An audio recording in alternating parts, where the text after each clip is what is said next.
TJWS Radio Network, featuring The Jimmy Williams Show, Miss Lisa Lee, and Miss Sassy D. News, talk, and music, get down. TJWS Radio, always the best in town. So keep on listening, keep on listening. Got to keep on listening, keep on listening. It's Larry Robinson, Pastor Pam Powell, Bob A. Dingelman, only on TJWS Radio. News, talk, and music, get down. TJWS Radio, always the best in town. Auto Sound Factory, specializing in car stereo, car security, custom installations, auto detailing, neon ground glow, custom speaker enclosures, computer design systems, auto accessories. You can visit them at 1234 29th Street, Orlando, Florida, 32805, or call them 407-246-0585. Auto Sound Factory. Auto Sound Factory. This is Larry Robinson with Politics and News. Catch my show every Wednesday at 10 a.m. on TJWS Radio Network. This is First Lady Rose Jackson of Fountain of Life Baptist Church in Apopka. Catch us on TJWS Radio Network starting September 1st at 3 p.m. Has your home or property been damaged by any of the recent storms, such as water damage or damage from lightning? Then you may need a lawyer. Has your home been damaged due to an accident where items were dropped, cracked your tile floor, or caused other damage to your tile flooring? Then you may need a lawyer. Has your business been burglarized and the insurance company refused to pay to replace the stolen items or otherwise deny your claim? You may need a lawyer. Has your insurance company denied your long or short-term disability claim? You may need a lawyer. Has your home been damaged due to sinkhole activity, or has your home been damaged due to a fire or smoke loss? Has the insurance company denied your claim or offered an amount insufficient to make the necessary repairs? You may need a lawyer. If you need a lawyer, call Anthony Smith Law at 1-866-520-4529. At Anthony Smith Law, they represent clients who have disputes with their own insurance company. If your insurance company denies your claim, call Anthony Smith Law. Their consultation is free, and they never get paid unless you do. Remember, call 1-866-520-4529 to discuss your insurance rights. Anthony Smith Law offices, located in Orlando. Hello, this is Larry Robinson with News and Politics. Today's topic is the Orange County School Board. This is Pastor Pam Powell, and just want you to know that you can listen each and every Sunday live at 5 for the Pam Powell Show right here at TJWS Radio. Tune in so you can experience the thrill of victory rather than the agony of defeat. The Pam Powell Show, Sundays, 5 o'clock, TJWS Radio. See you at the TOP, because that's where God wants you to be.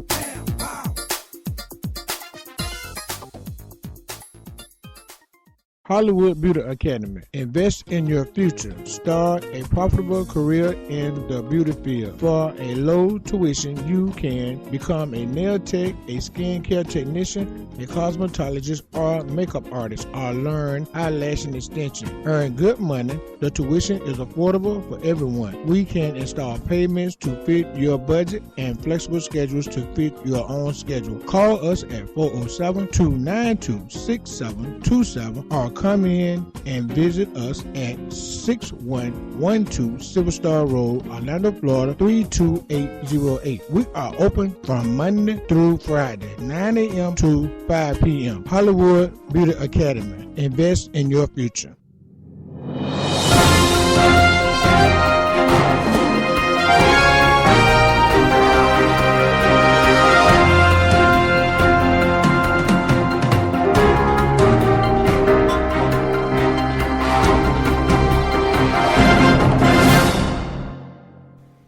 Hello, this is Lawrence A. Robinson with part 2 of this series concerning the Orange County School Board questionable decision to close Richmond Heights Elementary.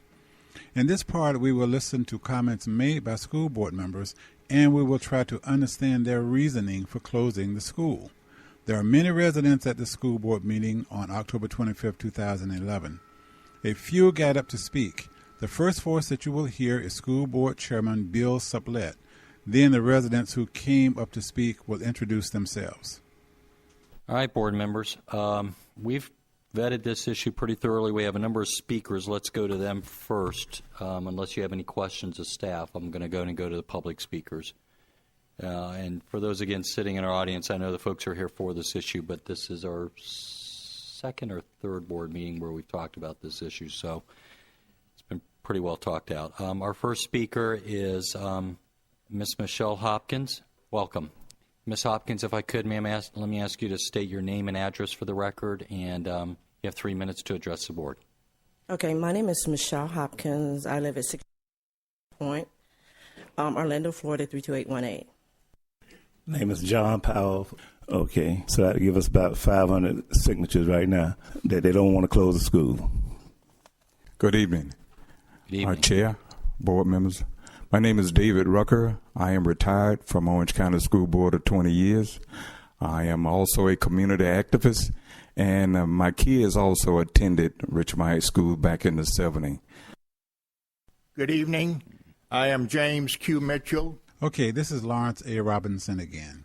In that section, you heard John Powell, who is the president of Richmond Heights PTA, say that they have collected over 500 petitions from the residents to keep the school open. Okay?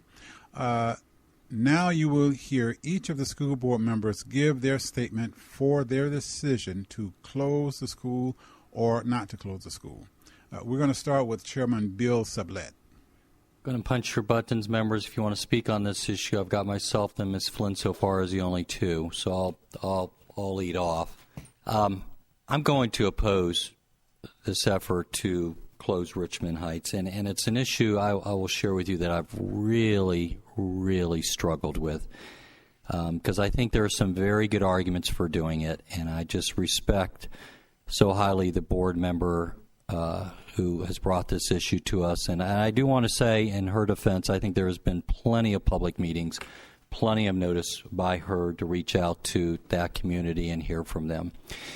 And I understand the school build, and I've struggled with that because I do recognize the reality that we're projected to get to school number 92 on the list, and I think Richmond Heights is school number, don't quote me on this, but someone tells me it's like 113 or so. What?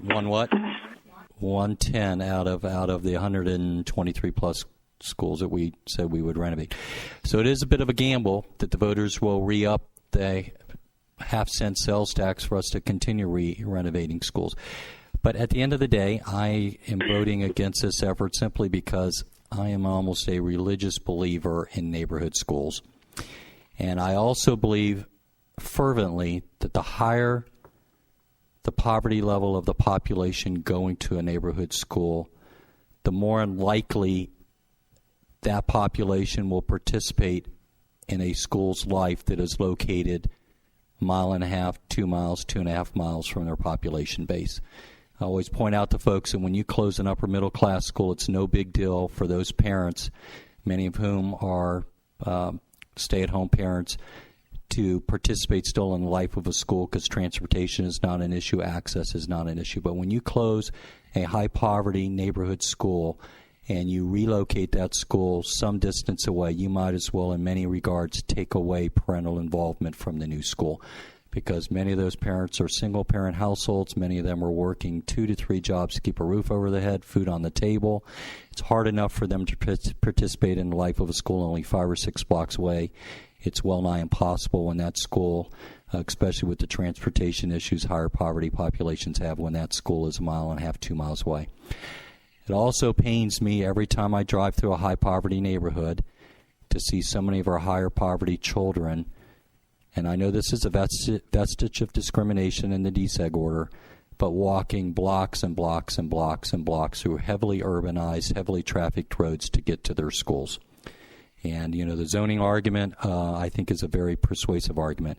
For what it's worth, I don't find it persuasive whatsoever, not even remotely persuasive, the argument that we need to close this school because it only has 300 students or 280 or whatever it is because we can't operate a small school efficiently.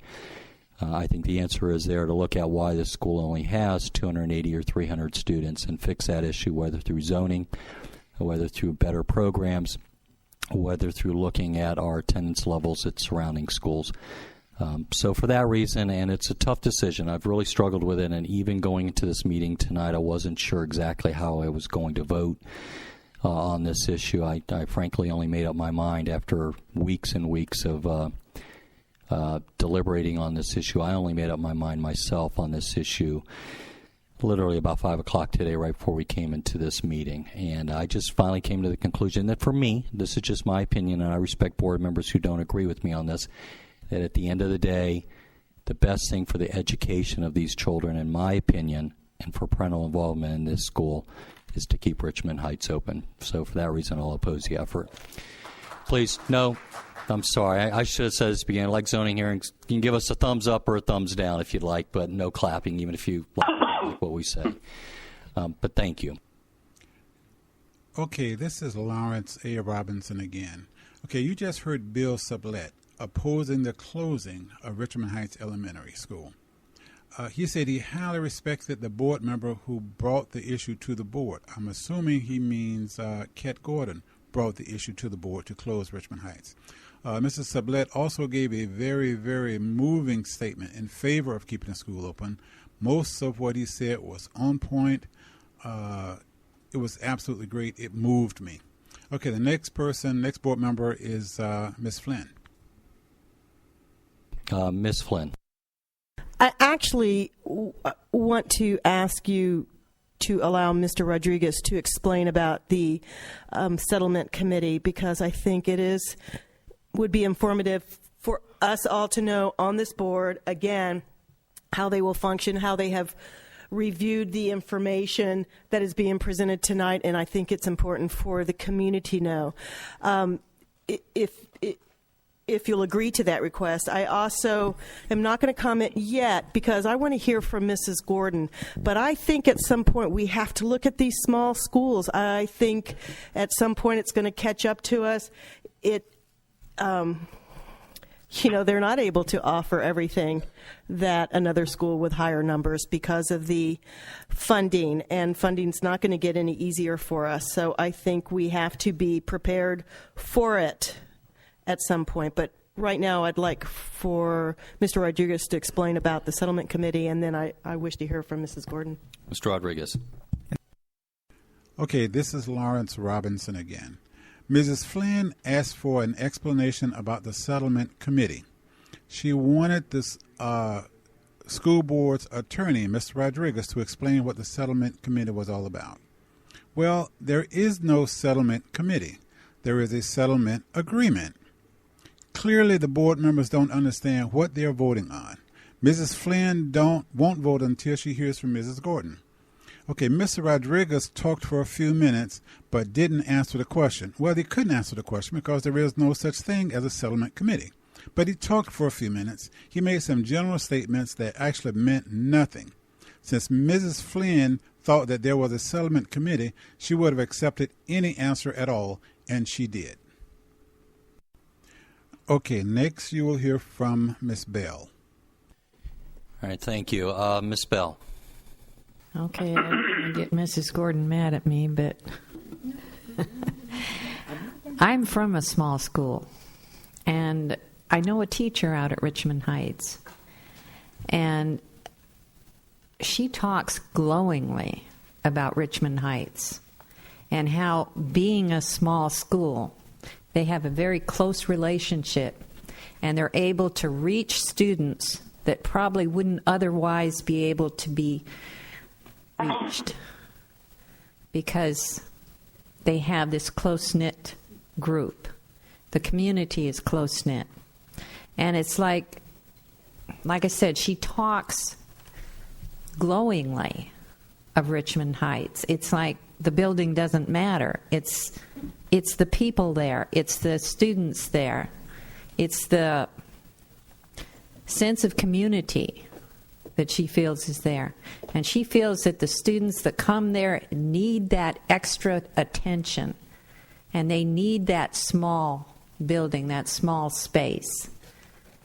And coming from a small school, we might not have had what everyone else had. For example, we didn't have football because we didn't have enough people to play football. We had basketball.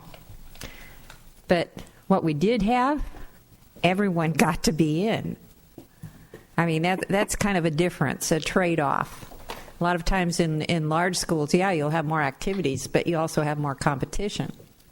Another thing is, everyone that's come up here spoke for keeping Richmond Heights. And to me, that's important. You know, if you've bothered to come out in favor of Richmond Heights, then it's really important to you. I didn't hear anyone say they wanted it tore down. And then to have a petition, 500 people sign a petition, that means a lot. That's a lot of effort. That's something else here, but I can't read it. So I have to say that I'm in favor of keeping Richmond Heights as well. I think that a community does not need to be broken up anymore. Thank you. Thank you, Ms. Bell. Okay, this is Lawrence Robinson again. The first thing that Mrs. Bell said was that she didn't want to get Mrs. Gordon mad with her. It is looking more and more like Mrs. Gordon is running this entire circus. Mrs. Bell gave a very moving statement in favor of keeping the school open. Okay, next you'll hear from Mrs. Moore. Ms. Moore. I just wanted to say, I think all the reasons that Ms. Bell and Mr. Sublett that you gave for keeping small schools open is absolutely true. And I don't think any of us would be here with this proposal if things were as they were 4 or 5 years ago. We weren't in a recession, and we weren't having to fend off charter schools from taking our capital money and everything else that we're having to deal with. I think Mrs. Gordon, this issue was born out of her concern for the students at Richmond and the students in this community, and how do we preserve their education going in the future with fewer capital dollars, with fewer operational dollars. So as I had mentioned before, I don't think this has to be a complete death knell for this school. I think it's trying to keep them alive with a quality program in the near future, and we certainly can do research and look at redistricting and rezoning going on in the future, and you know, if the money is renewed with the sales tax and we keep our money, it's not saying that still couldn't be rebuilt down the road, but it's the issue of we need to give all these children with a first-class prototype school and have the full complement of art and music teachers. And so I'm glad they're here defending their school. They love their school, and I think that's important. But to me, this vote is about preserving the community, preserving everything that they have in the best way that we can, given the circumstances that we've been dealt with from the state. And I know it's hard because they don't have all that information, and none of us have a crystal ball. But certainly we're not going into the future with more money. We're going into the future with less money. And I would want to be sure that the community gets 2 prototype schools right now while we have the money, and we could give them the very best that we have, even though this isn't the best of what I would wish. I would wish for them to have all the full complement of teachers and keep these schools at 200, but it's just not the reality that we're in. And so it's not my best, but maybe it's the second best that we can do for everyone in the community. Thank you, Ms. Moore. Mrs. Moore opposes keeping the school open. She gave a very moving statement in support of Mrs. Gordon. Her information had little to do with reality, but it sounded really good. Okay, next is Mr. Roach. Mr. Roach. This issue separates itself out from so many others that I make decisions on. But I'll tell you the principles for me personally in this one, and that is I've been the kind of board member in my community where there are times when I feel like my community wants me to lead, and they're willing to sit back, let me make the decisions. And then there's times when the community rises up and they really want me to speak for them. And that's really the role I've always seen myself is that the community, I'm there because of the community. They're my boss, and when they speak loudly, I listen to them. There's very few times I've gone against them. In the closing of Cayley, many of us in the board have been there. In the closing of Pine Castle, I think we've been. Those of you know that we went through some really stressful times.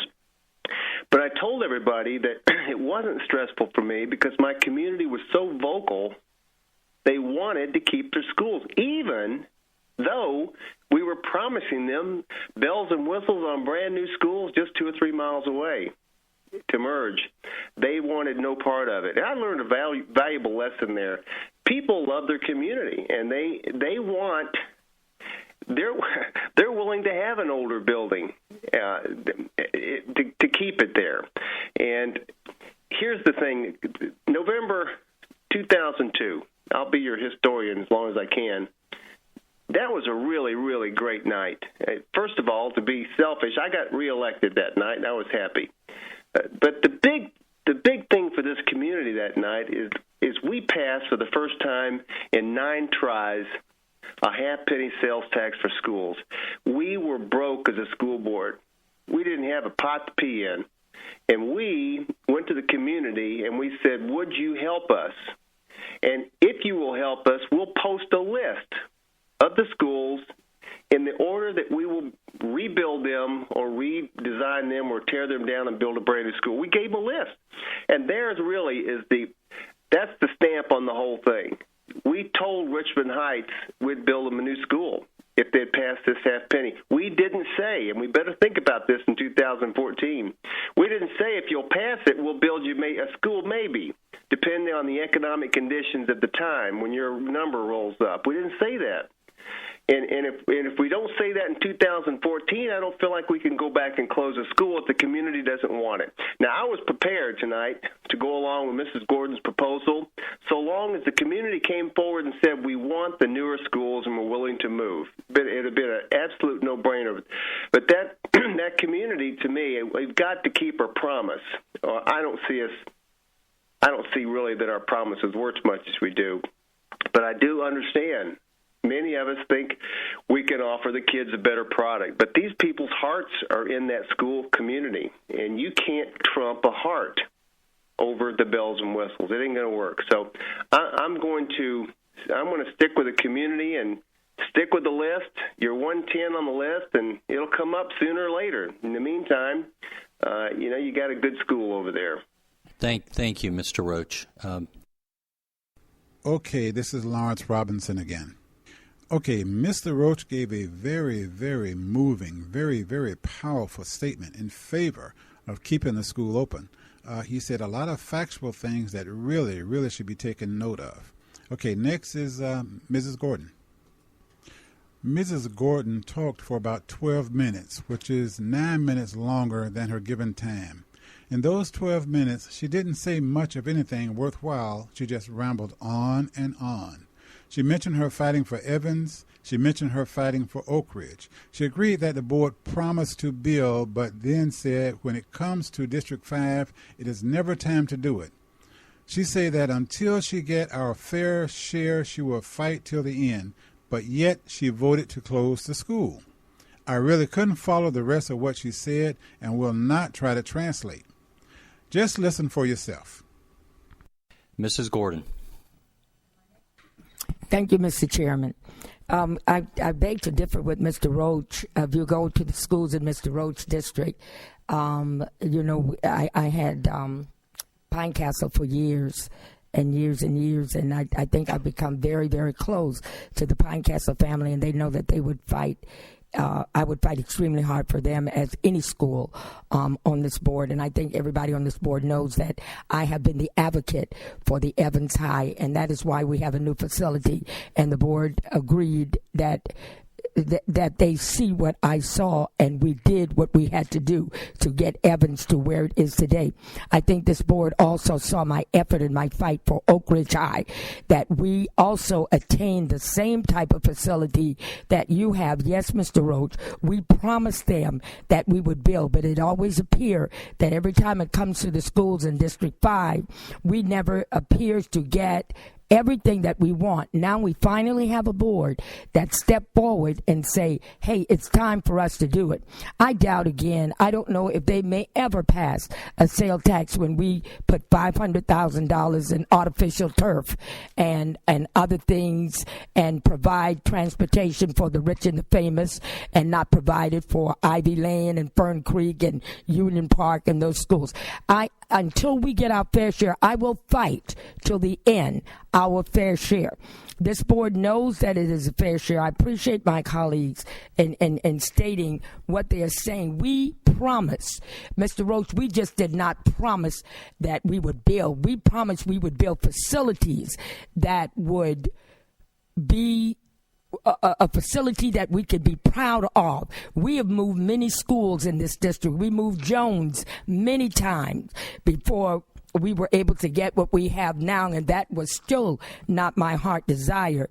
But we got what we did because a group in the community saw fit. 500 is one thing. And a lot of people call me about the signatures. And the NAACP, the local NAACP, voted in their executive board to support. The Eccleston family, in which we had this meeting, voted to support. The Richmond Heights family were a little skeptical because they did not know. But they knew that they wanted something different that night when we had our meeting when Mr. Powles was there.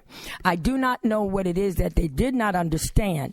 But the point that I really want to make is when we're not going to continue to settle for secondhand schools. We've been handed that all of our life. When I came here in the 60s, we moved. Catalina was all white. Everybody moved out. And then we ended up with Catalina. Memorial was all white. We ended up with that facility. Grand Avenue was all white. We ended up with that facility. And when I say we, I'm talking preferably Hispanic and African American and Haitian right now and Jamaicans. Evans was all white. Pine Hills was all white. Pine Castle was all white. Rock Lake was all white. Grand Avenue was all white. How long do you think that I will sit here as an African American on this board and be satisfied with second best? No, we have an opportunity now to move forward. We have an opportunity. Some of the people in my community has never gone on the east side to see what it looks like and what those schools look like. What is it that I failed to do when we had our meeting to let you know that the library that you have is what we put there when I came on this board? You didn't even have a library. The previous board had closed your library. I'm a professional librarian. Your books were molded. It was a disgust. And then you think that I'm going to settle for what we put there? No way. I could never settle for it because I've been elsewhere. I see what it looks like, and I know that we could do better. The two schools are better together because of the growth. We do not have growth. I don't know who in the street committee is giving the information, and I'm so sorry that they didn't come to the October 10th meeting because it was broadcast. And I'm going to ask the chairman to extend my hours, my minutes, some kind of way, or put me back on the speaking order and let me hear my other colleagues. But the two schools in my community, according to those people that asked me to speak for them and voted me in, okay, has come to me and said, when are we going to, if we stay the way we are, what are our potentials? Yes, the small schools are good, but we got the class size amendment right now. The class size amendment will have to be followed, and this board is seeing to it that Superintendent Block is following it. I can get back on the speaking order. Well, I think the will of the board is to let you continue. How much? Go ahead and finish, Not much Mrs. longer. Gordon. Go ahead and finish. Okay, so the two schools, I feel, because I've watched the working of this board, I have to strike when the fire is hot and the iron is burning because this board is ready to move. You have Christine and Apopka. The Apopka people have called and said, Ms. Gordon, we are willing to pull back one of our schools. When have that ever been done? Never. It's not about the facility. Yes, it is about it, because why would we settle for second best? The main thing is that it's not about large. It's because of the economy. Look at what is happening in the presidency right now. We don't know where we're going, and the area that will be hit will be mine. You know why? Because everybody else's area is growing in leaps and bounds. And it'll be just like the sales tax. We were on the top of the list, but we ended at the bottom. Why? Because this board, and we saw fit that, my God, if we had not built in Ms. Flynn's district, it would have been a mess out there. Because this board is going to have to do what it has to do. Now is the time for us to be able to get our economy and our scale up together. The economy is better not now, because it is in a terrible fix. We don't know where it's going. One larger school and two small schools. I would rather fight. And Mr. Powell, you are absolutely right. And you were almost for it. I would rather have two good schools in my hand than waiting on three. If I wait, my fifth graders are right now 2011. They will graduate from elementary or promoted to 2012. They are already gone. So when they get ready to build Richmond Heights in 2019, they will already have graduated from high school. My fourth graders would be in 11th grade. My third graders will be in 10th grade. My second graders will be in 9th grade. And my first graders will be in 7th grade. So your kids won't even be at the school when they get ready to build it. How long do you want to stay in a building that's already 47 years old when everybody else have fabulous buildings? That is not carte blanche. That is not the best. The dollars saved in the merger will be reinvested to provide the extra help it will need to be an A school. Mr. Rochu said it is a good school. We are struggling at Richmond Heights. We fought. This present board with many members on it fought. In 2007, we received the grade of F. In 2008, the grade of B. In 2009, we chaired for A, because that's when all of my schools, 11 of them, received an A. Oh, but we ended up in another roller coaster. We had C, D. Why? Because of staff. When you have no students, you have no staff. When you have no students, you have no programs. Miss Christine told you about the music and art. So guess what? We need to be an A school again, and all of our schools like we were before. But because of declining enrollment, and there's no growth, and that figure you're talking about, I think it's 310, but we're talking about a 5-year projection. The 5-year projection is 277. You know that community just as well as I do. I've been there 47 years. That means our reading, math, our science coaches we can get. This board has already said, we ask if we do it. If you don't, hey, we will lose out. If we do, we will be bigger and stronger. We will have our art and music and library programs. We will have our extra math coaches with the money that we would have saved that we would normally have. Yes, rezoning. I can ask that Blankner kids move over to Grand Avenue. I can ask that Boone kids go to Jones. But are they going to do it? We did it before and they didn't go. So why are we going to make them go? We have these students. There is no transportation problem. Everybody, there is no busing problem, Mr. James Q. Mitchell, who served on the committee before when we redrew the lines, okay, with the rezoning. There's no busing, okay, that's going to be a problem there. So my point is that I've got to say, it is better as a sitting board member for you. I know the unitary status. I know this stuff inside out. It's better to give these kids a modern, up-to-date facilities with the best of teachers. Yes, you have some of the best because we've seen to put the best, but you will have more of the best.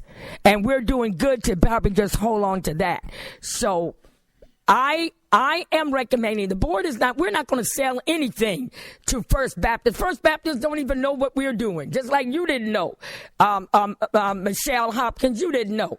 First Baptists don't even know unless y'all went over there and told them, the street committee. Okay, I suggested to the board that we take Dr. Lawson's office and move it there. Okay, I suggest that we offer to the graveyard. We're burying people on top of each other. We don't even have a facility out there. Nobody has talked about what we could do with it. That would be a community project. It could be a community school, but a great idea came up. The NAACP asked for it if we did decide to do it, which is another point. So, Mr. Chairman, I love my community. They know it. They know I'm a fighter. They know that I'm going to do the right thing. They know that nobody's going to throw nothing past me. And I'm asking this board to consider tonight that we no longer hold up Eccleston. We're going to build Eccleston anyhow. We are going to build Washington Shores anyhow. Why leave Richmond Heights out when we can all come together and have the best facility now than to begin construction when these kids are already in high school? So I thank you, fellow board members. I thank you, Mr. Chairman. You all got it in your community. I want it in mine. I want the best. We have the property. We are ready to go, and I'm ready to move, and that is a legacy that I would like to leave, that we did something to keep our kids together. Thank you. Thank you, Ms. Gordon. Okay, that was Mrs. Gordon finishing up her statements there, 12 minutes worth.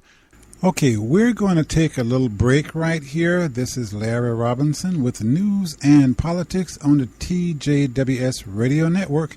We'll be right back.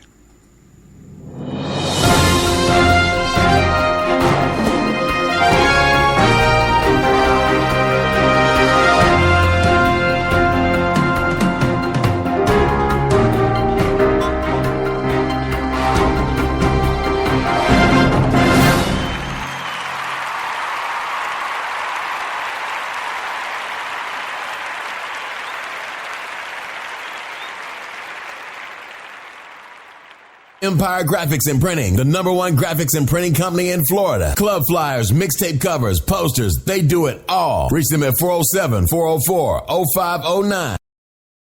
Hollywood Beauty Academy. Invest in your future. Start a profitable career in the beauty field. For a low tuition, you can become a nail tech, a skincare technician, a cosmetologist, or makeup artist, or learn eyelash extension. Earn good money. The tuition is affordable for everyone. We can install payments to fit your budget and flexible schedules to fit your own schedule. Call us at 407-292-6727 or come in and visit us at 6112 Silver Star Road, Orlando, Florida 32808. We are open from Monday through Friday, 9 a.m. to 5 p.m. Hollywood Beauty Academy. Invest in your future.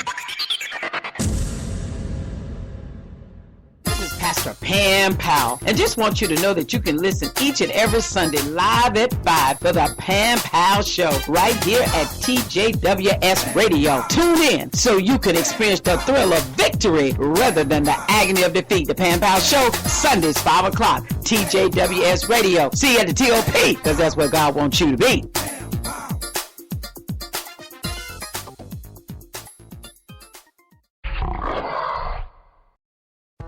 Has your home or property been damaged by any of the recent storms, such as water damage or damage from lightning? Then you may need a lawyer. Has your home been damaged due to an accident where items were dropped, cracked your tile floor, or caused other damage to your tile flooring? Then you may need a lawyer. Has your business been burglarized and the insurance company refused to pay to replace the stolen items or otherwise deny your claim? You may need a lawyer. Has your insurance company denied your long or short-term disability claim? You may need a lawyer. Has your home been damaged due to sinkhole activity, or has your home been damaged due to a fire or smoke loss? Has the insurance company denied your claim or offered an amount insufficient to make the necessary repairs? You may need a lawyer. If you need a lawyer, call Anthony Smith Law at 1-866-520-4529. At Anthony Smith Law, they represent clients who have disputes with their own insurance company. If your insurance company denies your claim, call Anthony Smith Law. Their consultation is free, and they never get paid unless you do. Remember, call 1-866-520-4529 to discuss your insurance rights. Anthony Smith Law offices, located in Orlando.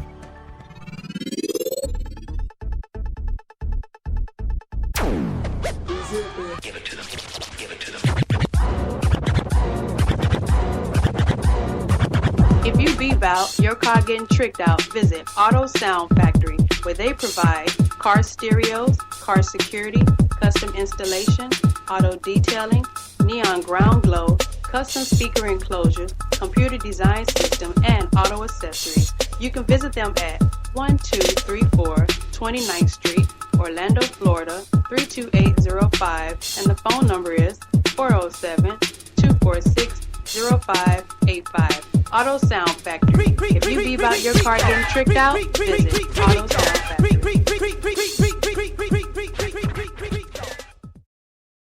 This is First Lady Rose Jackson of Fountain of Life Baptist Church in Apopka. Catch us on TJWS Radio Network starting September 1st at 3 p.m.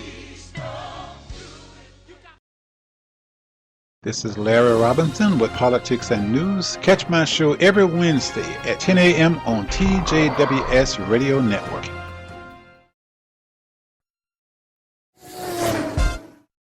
I'm Bob. And I'm back. It's Bob. I'm back. TJWS Radio. Bob A. Dingleman here.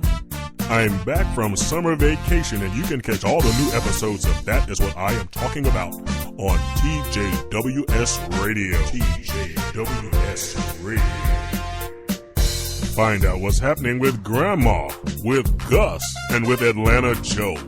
I know you're all just waiting. That's right. Check out the Reverend, Quisha, and all the gang on That Is What I Am Talking About here on TJWS Radio. And remember, I am bad.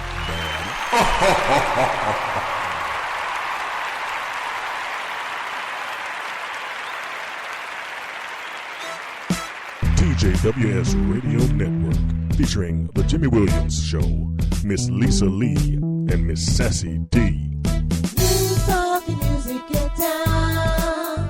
TJWS Radio, always the best in town. You keep on listening, keep on listening. Got to keep on listening, keep on listening. It's Larry Robinson, Pastor Pam Powell, Bob A. Dingleman, only on TJWS Radio. News, talk, and music get down. TJWS Radio, always the best in town.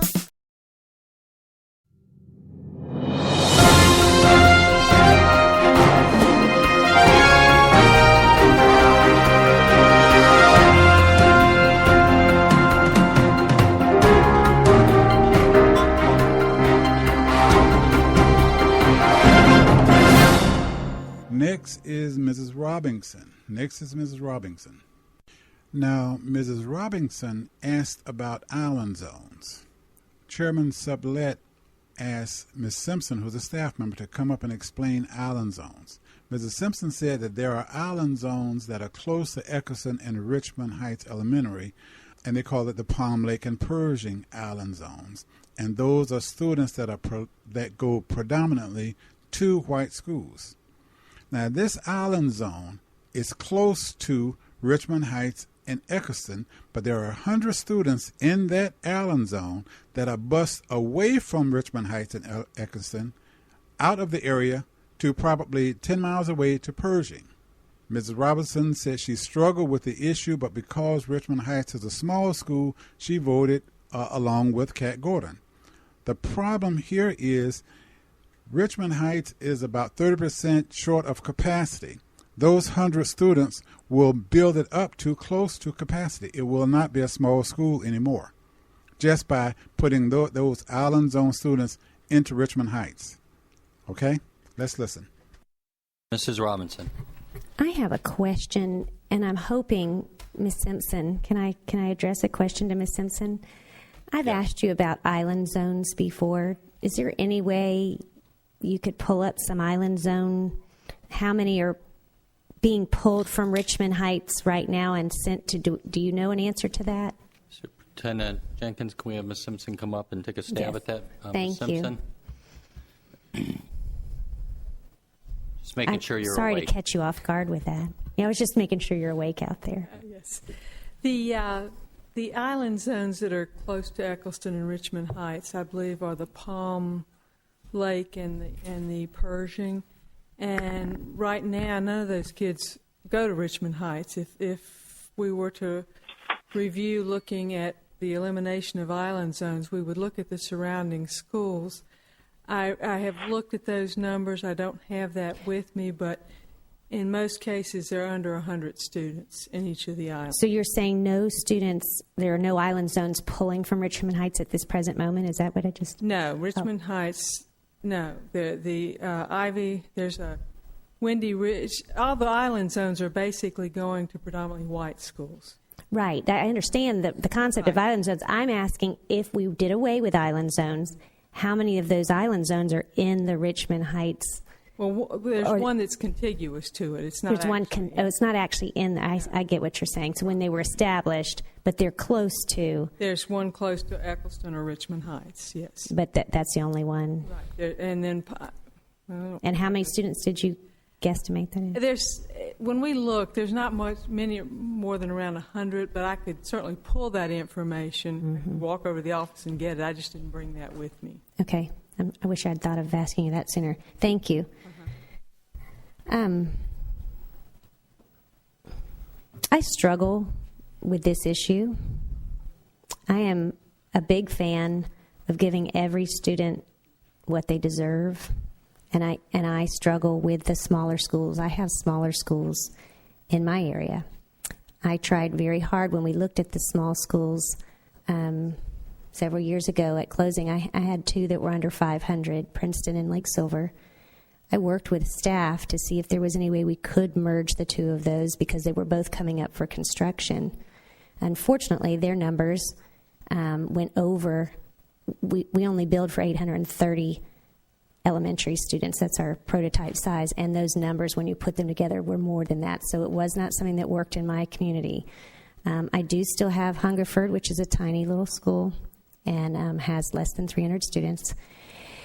So I feel your pain for not wanting to close your school, but I also see what you don't have that you don't realize you don't have because you can't afford it. Smaller schools are much harder to afford all the things that all of our students deserve. So it breaks my heart to do this, but I'm going to tonight support the staff's recommendation to close Richmond Heights because I believe the students in Richmond Heights deserve what every other student deserves.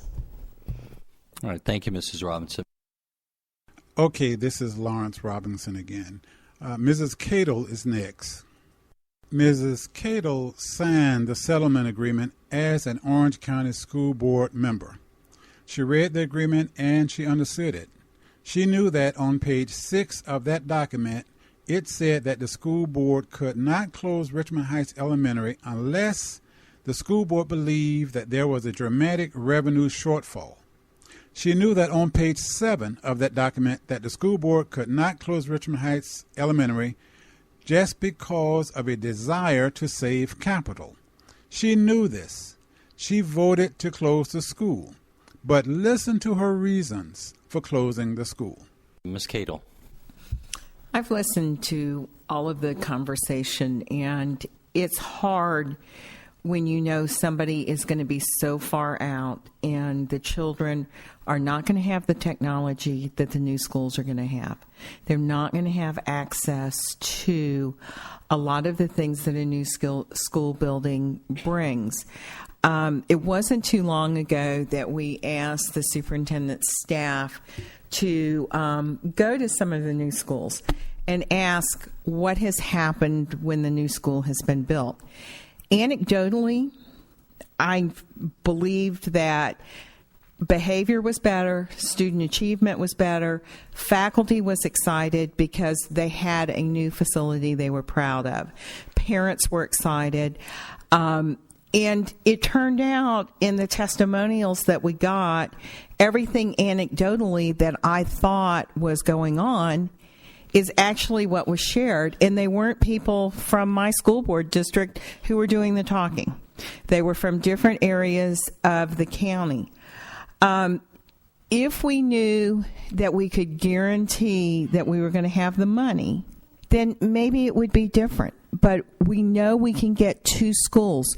We know we can serve all of the children in those 2 schools. And at this time, with so much uncertainty and knowing that the dollars are there in the plan, I'm going to be supporting the superintendent's recommendation and Mrs. Gordon's recommendation of getting 2 great schools in District 5. Okay, with that, Mrs. Gordon, can I ask you to make a motion to support the superintendent's recommendation? I think everybody knows how they're going to vote at this point. Yes, thank you. To the board and to my community, I move that we accept the superintendent's recommendation in which to improve the schools within our district instead of having to wait for the years to come to. I love what Ms. Robinson stated and Ms. Cato stated and Ms. Flynn, all of them, and especially Ms. Moore, that you don't see. And we wanted to bring in the fact that there would be a trip. So I move that we support the superintendent recommendation to improve the schools within District 5. Okay, it's been seconded. Let me put this, if I could, on a legal footing, just so we do this right. Okay, Mrs. Gordon, the motion has been made to approve what was listed as Agenda Item 16.06, which is to approve the design and construction of Eccleston Elementary School and the cessation or closure of educational services at Richmond Heights Elementary School. Okay, that's how it's been put. So will you accept that as a motion? Yes. That's the actual. Okay. That's there a the second wording to that motion? Thank you. It's been seconded by Ms. Cato. Any debate or discussion on that motion? Seeing none, everybody understand what they're voting for here? Okay. All those in favor of the motion, please signify by saying aye. All those opposed, nay. Nay. Nay. Show that motion adopted by a vote of 5-3. Okay. This is Lawrence Robinson again. So you heard it. By a vote of 5-3, the Orange County School Board decided to close Richmond Heights Elementary. We heard all the board members speak, and so now we understand why they voted to close Richmond Heights Elementary, right? Well, let's see. We know that the settlement agreement didn't allow them to close the school, but that didn't stop the Orange County School Board. So why did they close the school? Chairman Sublette said it was a tough decision. He thought about it for weeks. Well, he should have read the settlement agreement during that time. Obviously, he didn't. Some members voted to keep it open because it was a small school. Of course, some members voted to close it because it was a small school. Some members voted the way they did because they didn't want Kathleen Gordon upset or mad with them. We know that the lack of money is not an issue because there is a documented $37 million surplus. And of course, Kathleen Gordon said that there is not a busing issue. Jolie Cato wants to close the school so that the residents can get the warm fuzzies by attending a school miles away. A couple of members want to keep the school open because they like community schools. One board member brought up island zones and thought it might be an issue, but she really didn't know why. One board member thought that larger schools are better because more students get to play football. Another member thought small schools are better because even though they may not be able to play football, there are other activities. Some of the board members were in favor of closing the school. Some want to keep it open. They are not consistent. 5 board members voted to close Richmond Heights Elementary. None of these people live in the district. None of them. Yet these are the people that decided to close the school. More than 500 people signed a petition to keep the school open. 500 people who live in the district. Yet the 5 outweigh the 500. Am I missing something here? There is no dominant reason to close Richmond Heights Elementary. None. There is no consistent thread weaving its way through the school board's conversation to close the school. None. But wait a minute. You know, maybe there is. Think about this. How many people said that they did not want to hurt this person's feelings? What person said that she knows the settlement agreement in and out? Who even now will not back off this issue knowing that her constituents want to keep the school open? Who continued to champion this issue by having meeting after meeting? Who did Chairman Sublette say brought this issue to the board? You know who. There is no legal reason or logical reason to close Richmond Heights Elementary School. The only reason the school board chose to close Richmond Heights Elementary School, it is because school board representative Kathleen Gordon wanted it closed. Period.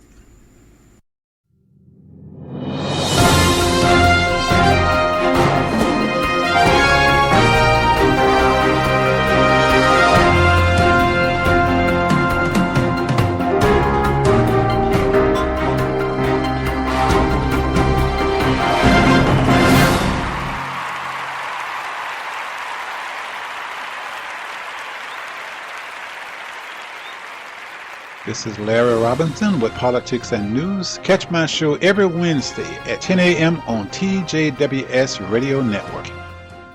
This is First Lady Rose Jackson of Fountain of Life Baptist Church in Apopka. Catch us on TJWS Radio Network starting September 1st at 3 p.m.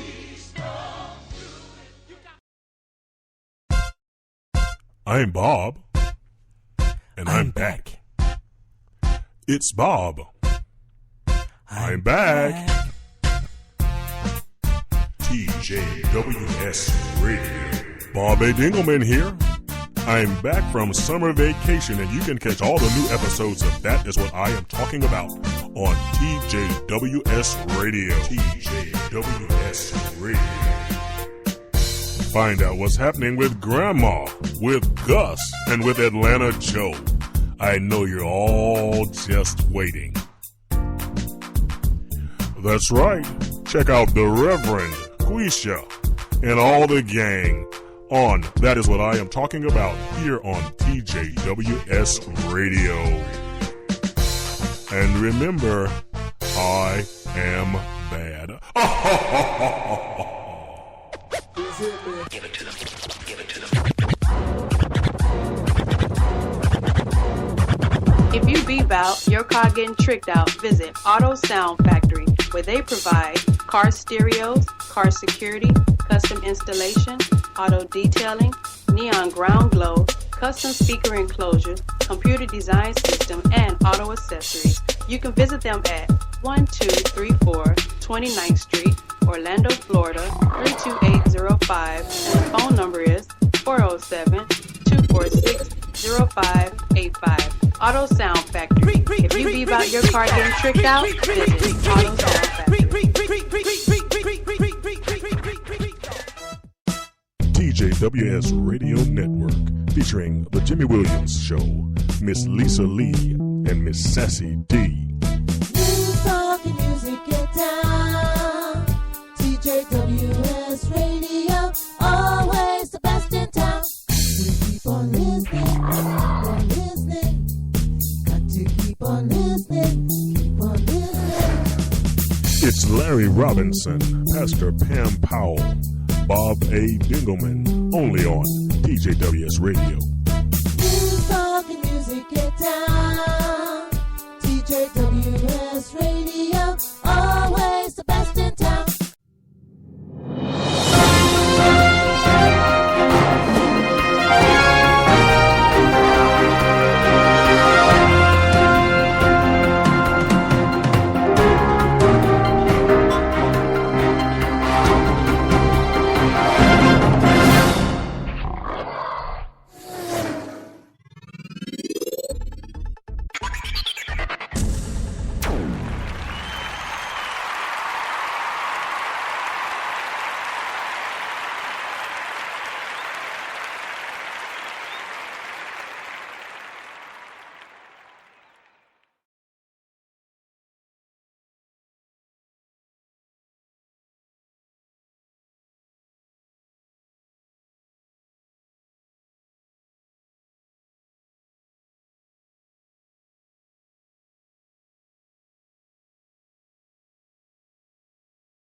TJWS Radio Network, featuring The Jimmy Williams Show, Miss Lisa Lee, and Miss Sassy D. News, talk, and music get down. TJWS Radio, always the best.